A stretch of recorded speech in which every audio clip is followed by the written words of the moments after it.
આજે આપણે ધુળસિયા ગામે આવ્યા છે. ધુળસિયા ગામમાં જામનગર ટ્રાન્સમિશન લિમિટેડ નામની એક નોટિસો આવી છે ગામ લોકોને, જેની ગ્રામ પંચાયતને કોઈ જાણે નથી.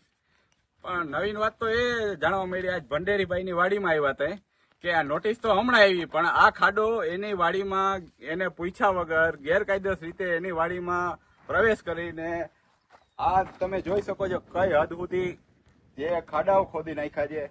સામાન્ય કોઈ માણસ કદાચ આવડું કઈ ઓલું કરે ખાડો તો એને ખાણ ખનિજ વિભાગ વાળા લાખોનો દંડ ફટકારે છે.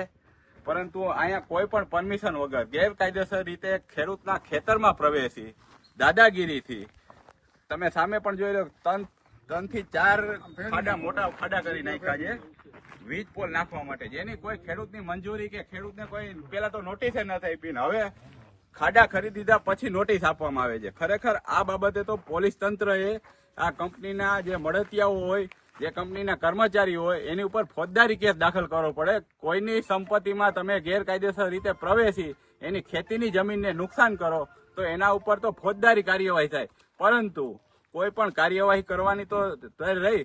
અને બીજી મસ્ત વાત તો એ છે, પણ આજે જે કહેવાતા ખેડૂત નેતાઓ જે ચૂંટણી ટાઈમે ખેડૂતની વાતો કરતા હોય, ચૂંટણી ટાઈમે ખાલી આવી અને ખેડૂતના મત લઈ જાય છે, આજે એ ખેડૂત નેતાઓ પણ ચૂપ છે. ત્યારે આ ગામના લોકો તો એમ કહે છે કે અમને તો એવું લાગે છે આ ખેડૂત નેતાઓ ચૂપ એટલા માટે છે કે ક્યાંક ને ક્યાંક આ ખેડૂત નેતાઓ પણ આ કંપનીમાં ભાગીદાર હોય તો જ આ લોકો ચૂપ હોય.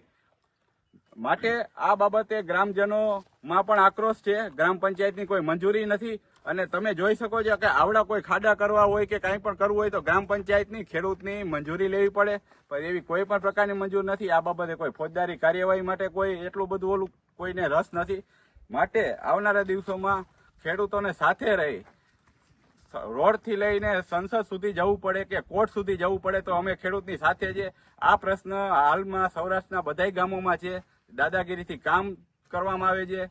કેટલાય ખેડૂત નેતાઓ કઈ બોલવા તૈયાર નથી, એ અજાણ હોય તો ખબર નહીં કે ભાગીદાર રહેશે, આપણે સમજી શકીએ છીએ.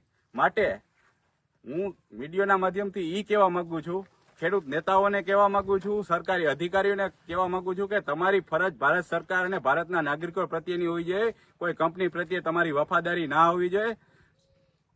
અને આ બાબતે તમે ખેડૂતોનો અવાજ નહીં બનો તો તમારો બહિષ્કાર કરવામાં આવશે.